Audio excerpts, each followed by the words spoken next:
Video എടുക്കുന്നവന്മാരെല്ലാം വരുമ്പം ഇവർ പറയുന്ന പുള്ളിയായിട്ട് കളിക്കുന്നെന്ന്, ദിവസവും കളിയാണെന്ന്, ഇവന് ജീവിതത്തിനോടൊരു ഉത്തരവാദിത്വം ഇല്ലെന്ന്. ചുമ്മാ അറിയുന്നില്ല ഞാൻ ഒരു ഭാവിയെ വാർത്തെടുക്കുകയാണെന്ന്.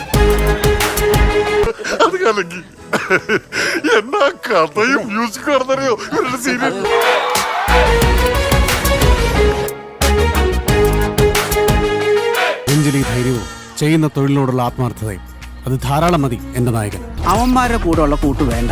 വേറെ വള്ളികളൊന്നും വരായിരുന്നാ ഈ ചെറുപ്പത്തിന് തിളപ്പ് കഴിഞ്ഞ പിന്നെ എന്തിനു കൊള്ള വെറുതെ ഉഴപ്പി നടക്കുക. അവന്മാരെ സിനിമ എന്ന് അവന്മാര് അതങ്ങ് ഏറ്റെടുത്ത് മരിച്ചാണ് ഈ പടത്തിൽ നിന്നത്. നമുക്കിങ്ങനെ ഓരോ സീൻ ബൈ സീൻ നമുക്കതറിയാം. ഇതൊരു അത്ഭുതം. എത്രാമത്തെ അത്ഭുതം? ആദ്യത്തെ. നമുക്ക് വേണ്ടി അത്രയും കാത്തിരിക്കുന്നു, നമ്മൾ അത്ര ഇഷ്ടപ്പെടുന്നു, നമ്മളൊരു സിനിമ വരുമ്പോൾ ഇത്രയും പിന്തുണ തരുന്നു, അതൊക്കെ ഒരുപാട് സന്തോഷം തരുന്ന കാര്യമാണ്. ഞാനില്ല കൂടെ. അത് നമ്മൾ 4 പേരിൽ എന്ന് വെച്ചാൽ ഏതെങ്കിലും ഒരാള് രക്ഷപ്പെട്ടാൽ മതി എന്നാണ്. അപ്പൊ ആദ്യം ഞാനാണ് പോണെങ്കിൽ അവന്മാർക്കറിയാം ഞാൻ പോണ വഴിയിൽ ഉമാരെ കൊണ്ട് പോകും. ആത്മാർത്ഥമായ പരിശ്രമത്തിന്റെ ഫലമായിട്ടാണ് സായിപ്പന്മാർ ഇതിനെ എഫേർട്ട് എന്നൊക്കെ വിളിക്കും. ഈ എഫേർട്ടാണ് അളിയ ഈ അത്ഭുതങ്ങളൊക്കെ സൃഷ്ടിക്കുന്നത്. മീൻ്റെ ഒക്കെ തിയേറ്ററിലെ സീനൊക്കെ ഒരു രക്ഷയില്ലായിരുന്നു. കുറേ സമയം അത് ചിരിച്ചും മറയാനുള്ള സാധനം ഉണ്ട്. എങ്ങനെയുണ്ട് പടം? നല്ല ഇടിവെട്ട് പടവാ സാറേ. കളക്ഷനോ?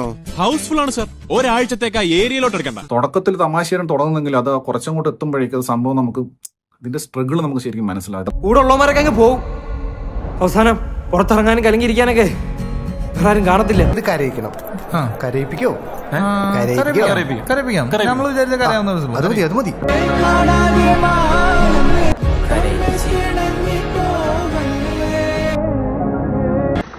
നിങ്ങൾ മരണമാസല്ല, കൊല്ലമാസം.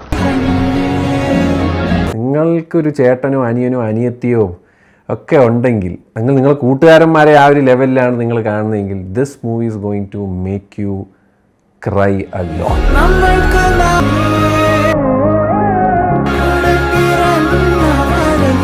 ഇങ്ങനെ കരയില്ല ബ്രോ. നീ കരയുമ്പോ തകർന്നെ ചങ്കാണ് ബ്രോ. What happened bro? പറ ബ്രോ. കരയിപ്പിച്ചിട്ട് ശരിയായില്ല.